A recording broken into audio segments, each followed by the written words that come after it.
और जो सर्वे करवाए गए हैं, जो जीतने वाले प्रत्याशी हैं, तो उनको टिकट दिए गए हैं और आगे भी उसी तरीके से दिए जाएंगे। और इतना उन्हें मालूम है कि मिल भी सकता है और नहीं भी मिल सकता है, क्योंकि सीट 230 है। ये भाग्य आजमाने का खेल है। जनता में उनकी लोकप्रियता कितनी है, जीत की संभावना कितनी है।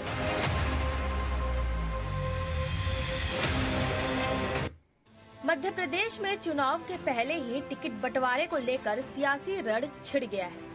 टिकट बंटवारे में पार्टी के भीतर ही गुटबाजी और विरोध देखने को मिल रहा है। बीजेपी की बात करें तो पार्टी में टिकट के लिए पहले के मुकाबले अभी ज्यादा मारामारी है। इस बार गुटबाजी और विरोध भी ज्यादा देखने को मिल रहा है।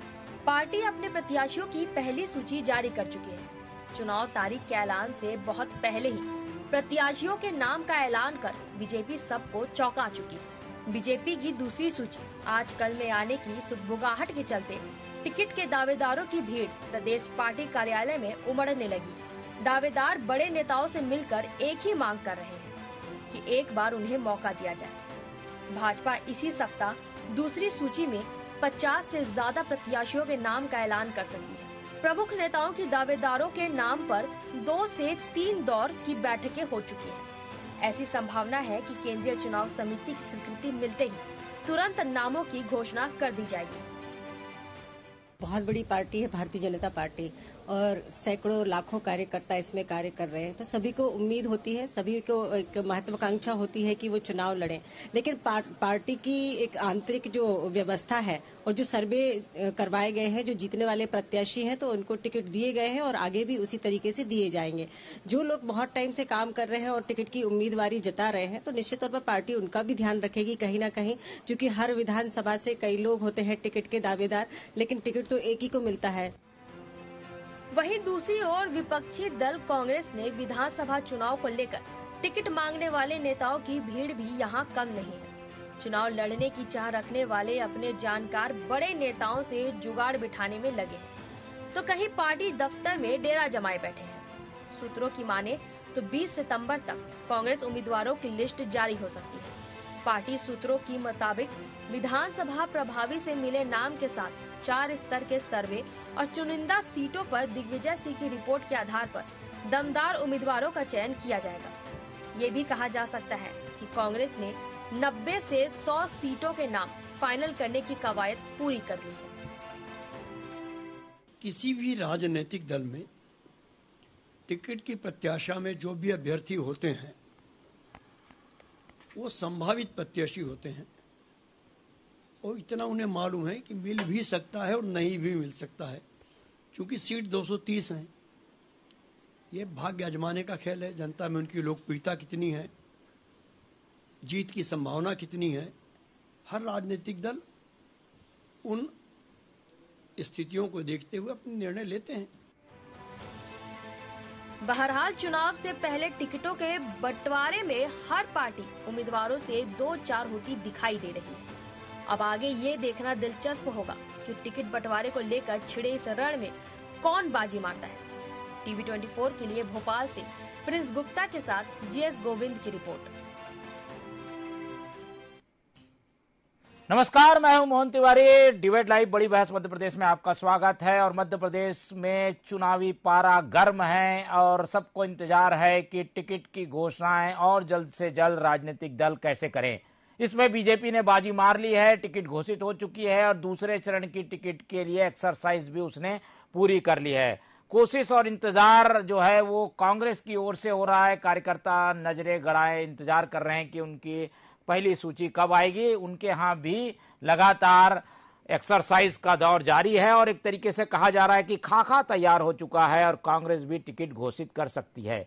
उम्मीदवारों को लेकर इसी रस्साकसी और किस तरीके की कवायतें जो राजनीतिक दलों में चल रही है उसी पर आज हम चर्चा करेंगे और जानने की कोशिश करेंगे कि कौन कहां पर पहुंचा है, किसकी तैयारी आगे है, कौन टिकट घोषित कर बाजी मार लेना चाहता है या इसमें कुछ देरी हमें और देखने को मिलेगी। चर्चा शुरू करेंगे। पहले मिल लेते उन मेहमानों से जो इस चर्चा में हमारे साथ रहेंगे। बहुत स्वागत करेंगे हमारे साथ जुड़ रही हैं कांग्रेस का पक्ष रखने के लिए फराह खान जी, बहुत बहुत स्वागत है आपका। हमारे साथ बीजेपी का पक्ष रखने के लिए सचिन के वर्मा जी जुड़ रहे हैं, बहुत बहुत स्वागत है आपका। और वरिष्ठ पत्रकार के रूप में राजनीतिक विश्लेषण हमारे सामने रखेंगे विजय शुक्ला जी, उनका भी बहुत बहुत स्वागत है। तो तीनों ही मेहमानों का स्वागत करते हुए चर्चा को मैं शुरू करता हूं। और जैसे कि हमने बताया कि टिकट वितरण पर आज की चर्चा हमारी केंद्रित है। कोशिश हम ये कर रहे हैं कि टिकट वितरण का एक फार्मूला दोनों पार्टियां बना रही है, क्या इससे एडवांटेज मिलता है, क्या पहले टिकट घोषित करने से फायदा मिल सकता है, इसी पर चर्चा को शुरू करूंगा। और सबसे पहले बीजेपी की ओर रुख करूंगा। कहा जा रहा है कि बीजेपी तो दूसरी सूची की तैयारी कर रही है और 100 लोगों के नाम आ सकते हैं दूसरी सूची में, या उनकी तैयारी 100 लोगों के हिसाब से है। वर्मा जी बताइए, आप लोगों की टिकट घोषित हो चुकी है, उसका कुछ रिएक्शन देखने को मिल रहा है, तो अब क्या माने दूध का झला छाछ को भी फूक फूक कर पिएगा? टिकट के लिए काफी इंतजार करना होगा, नामांकन के समय तक टिकट आएगी, अब ये माना जाए? देखिए, हम तो 39 उम्मीदवारों की सूची पहले ही जारी कर चुके हैं और ये 39 जो विधानसभा की जो सीटें हैं जिसपे ये उम्मीदवार जो है घोषित हुए हैं, प्रत्याशी जो घोषित हुए हैं, वो सीटें हैं जो बीजेपी पिछले चुनाव में हारी थी जी। ये आकांक्षी विधानसभा, हमने इनको नाम जो दिया है वो आकांक्षी विधानसभा प्रत्याशी हैं, जहां पर ये हम आकांक्षा करते हैं कि जनता जो है इस बार हमें समर्थन देगी और ये सारी सीटें हम जीतेंगे।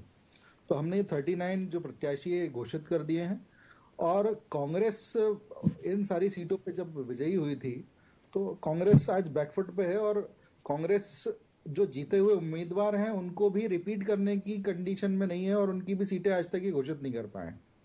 और जो कवायद जो है भाजपा में अगली सीट और अगली सूची जारी करने की भी चल रही है, तो जल्दी ही आपको अगली सूची भी जो है वो आपको देखने को मिलेगी और प्रत्याशी जो है अलग अगली जो कुछ विधानसभाओं पर हम घोषित करेंगे।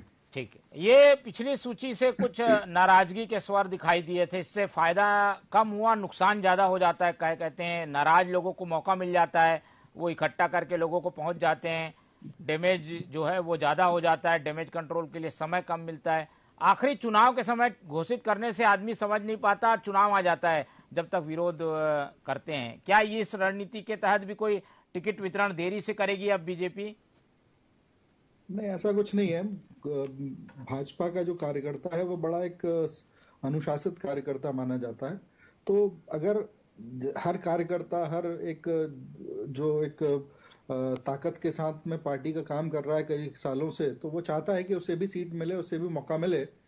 बट अल्टीमेटली होता यही है कि जब कोशिश ये रहती है, बट अगर एक बार पार्टी सर्वे के आधार पे और जो वहां पर जो विनिंग कंडीशंस हैं और जो भी समीकरण है उसको देखते हुए जब एक बार प्रत्याशी घोषित कर देती है तो उसके बाद में सारे कार्यकर्ता जो होते हैं वो अनुशासित पार्टी के सिपाही की तरह उस प्रत्याशी की जीत के लिए जीतोड़ मेहनत करते हैं और लग जाते हैं। चलिए, इसके फायदे भी हैं, नुकसान भी है, और कांग्रेस की ओर हमारी अब निगाह भी है कि वो कब तक अपने उम्मीदवार घोषित करता है। तो चलते हैं कांग्रेस की ओर। फराह खान जी हैं।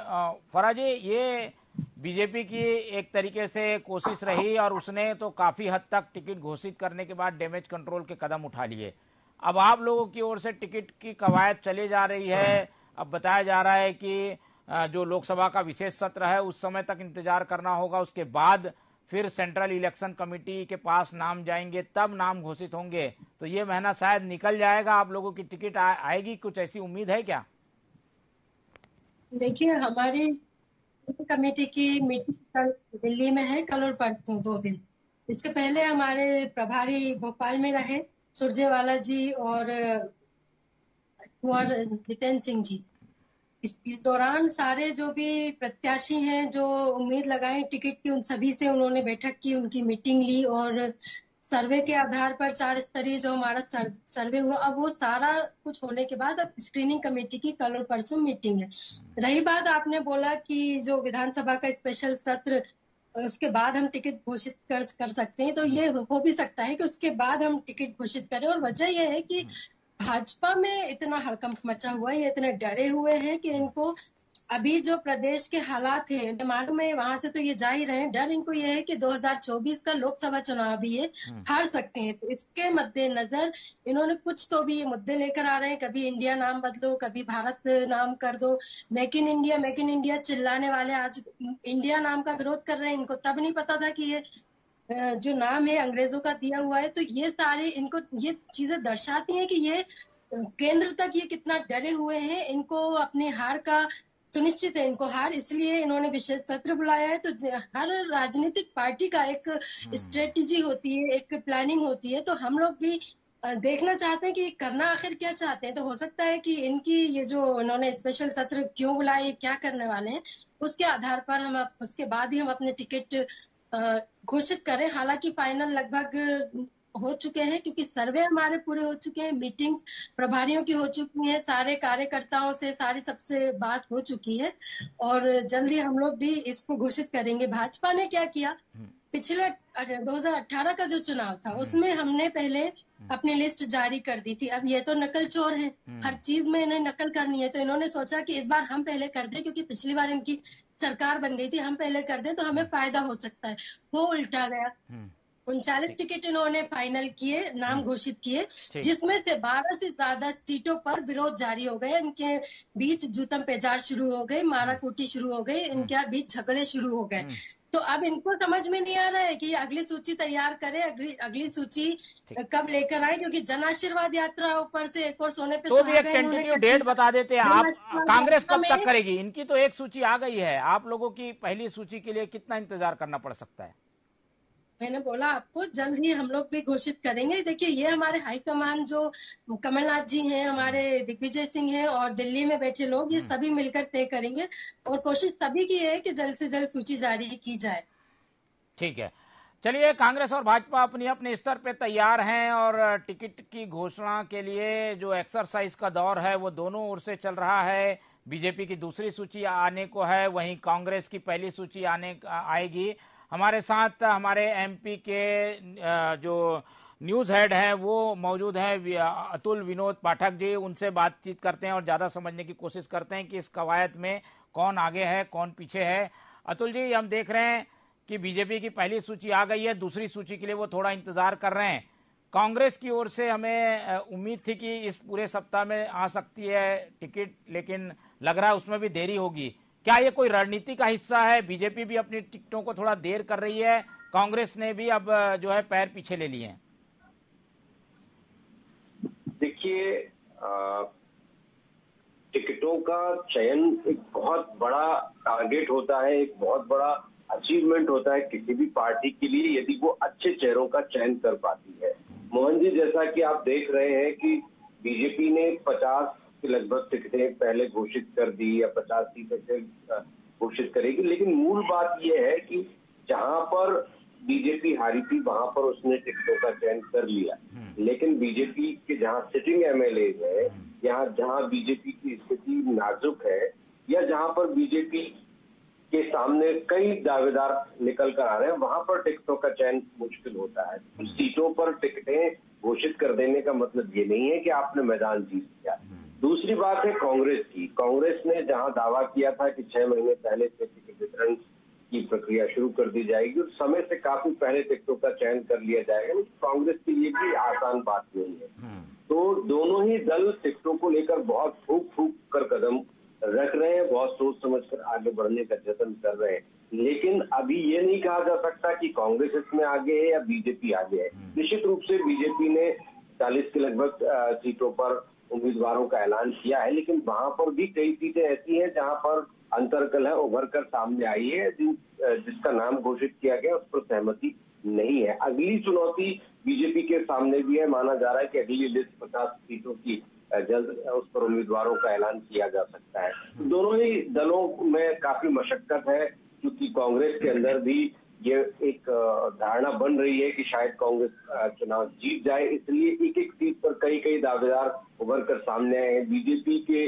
नेता जिनको टिकट नहीं मिल रहा है या जो बीजेपी से संतुष्ट है, वो कांग्रेस में आकर टिकटों का दावेदारी कर रहे हैं। तो कांग्रेस के अंदर भी जो स्थानीय स्तर के नेता है, जो लंबे समय से कांग्रेस में संघर्ष कर रहे थे, उनके अंदर भी असंतोष है। इसी तरह से बीजेपी की भी स्थिति है, वहां पर एक अनार 100 बीमार वाली स्थिति है। देखना होगा कि आने वाले समय में जो बाकी बची सीटें हैं उन पर बीजेपी की क्या रणनीति होती, किस तरह के चेहरे सामने आते हैं, कांग्रेस की लिस्ट कब तक जाती। ठीक है, कांग्रेस और भाजपा दोनों की सूची के लिए कवायद चल रही है, लेकिन राजनीतिक रूप से हलचलें तब तेज होंगी जब कांग्रेस अपने पत्ते खोले।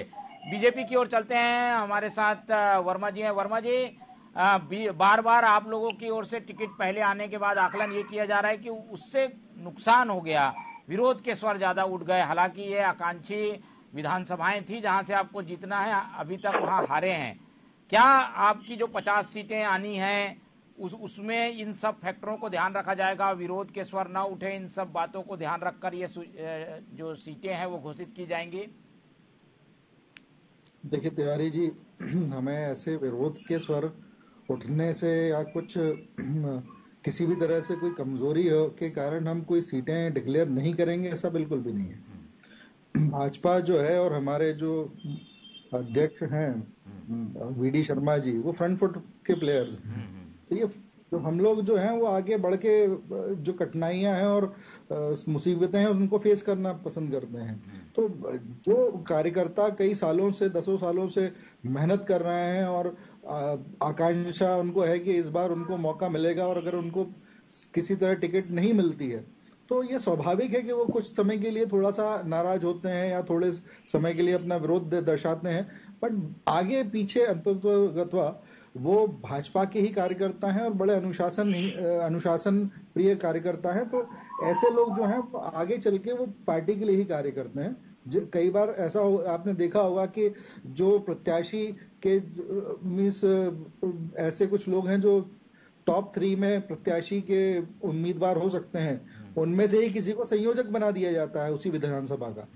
तो कई बार ऐसा होता है कि उनको जिताने की जिम्मेदारी भी उन्हीं लोगों को दे दी जाती है जो वहां से उम्मीदवार बनना चाहते हैं। तो भाजपा है एक अनुशासित पार्टी है, कैडर बेस्ड पार्टी है, और इसमें ये सब जो है चलता रहता है। और जो आप देखेंगे कि हम कांग्रेस से सेकंड जो लिस्ट है वो जारी करने में भी हम इनसे आगे ही रहेंगे। ठीक है, आगे तो रहेंगे, लेकिन चुनौती ये है कि जो विधायक हैं उनकी टिकट कटेगी नहीं कटेगी, इसका कुछ फार्मूला कुछ ऐसा तय करके चल रहे हैं क्या आप लोग?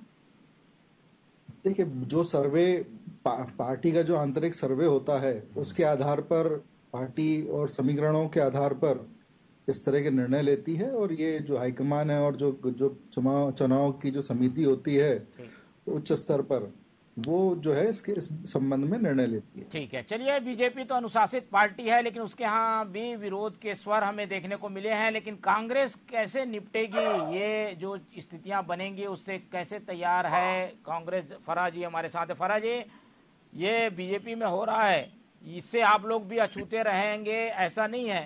कांग्रेस में भी कई गुट हैं, उनके टिकट के दावेदार भी हैं और बेकरार हैं, वो इंतजार कर रहे हैं टिकट किसको मिलेगा नहीं मिलेगा, एक को टिकट मिलेगा 4 नाराज हो जाएंगे।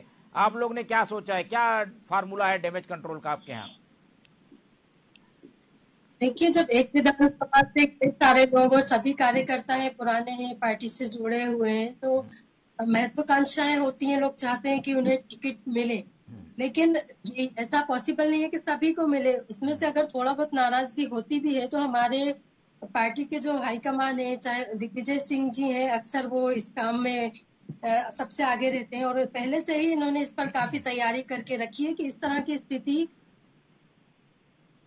कम से कम सामना करना पड़े। तो जाहिर सी बात है थोड़ा बहुत तो नाराजगी होती है, मनोबल करेंगे जिसको लगता है कि मुझे मिलना चाहिए था, लेकिन क्योंकि सर्वे के आधार पर और मतलब जीतने वाले प्रत्याशी को जिसकी उम्मीद है कि ये निकाल सकता है टिकट, तो उसी को मिलेगा। तो इसके लिए हम लोग तैयार हैं और तैयारी हम लोगों ने पहले से करके रखी हुई है। हर तरह की तैयारी इस बार हम लोगों ने पहले से ही करके रखी है। कमलनाथ जी ने भी कहा है कि ये 2018 वाला कमलनाथ नहीं है, ये 2023 वाला कमलनाथ है। तो हम लोग बहुत फुक कर कदम रख रहे हैं, ये आपने भी देखा होगा। और हमारी जो प्लानिंग है हम लोग बहुत बारीकी से हर चीज पर ध्यान देकर कर रहे हैं, और जो भी घोषणा नहीं कहूंगी, मैं वचन कहूंगी कि कमलनाथ जी जो वचन भी दे रहे हैं वो भी सोच समझ कर दे रहे हैं, ऐसे ही हवाओं में कुछ भी नहीं उड़ा रहे हैं, जैसे कि उन्होंने किया रक्षाबंधन पे 450 का सिलेंडर देने का दावा किया और ठीक है। टिकट पे आज हम टिकट पे आएंगे, वादे घोषणाएं तो होती रहेंगी। खास बात आपने जो कही वो ये कि बदले बदले सरकार नजर आते हैं, कमलनाथ नजर आते हैं, वो भी फूक फूक कर कदम रख रहे हैं। अतुल जी के पास चलूंगा और उनसे एक विश्लेषण ले लेता हूं। क्या लग रहा है अतुल जी, दोनों ही पार्टियों की तैयारी के हिसाब से टिकट को लेकर क्या संकेत हमें देखने को मिलेंगे और जिससे राजनीतिक गतिविधियां और ज्यादा तेजी में आती हुई मध्य प्रदेश में दिखेगी दोनों ही पार्टियों की? हेलो मोहन जी। जी अतुल जी, मैं जी सवाल सुन नहीं पाया मैं। जी, मैं ये जानना चाह रहा था क्या सिनारियो बन रहा है भाजपा कांग्रेस की टिकट को लेकर? कब तक लग रही है संभावनाएं दोनों ही पार्टियां अपने पत्ते खोल देंगी?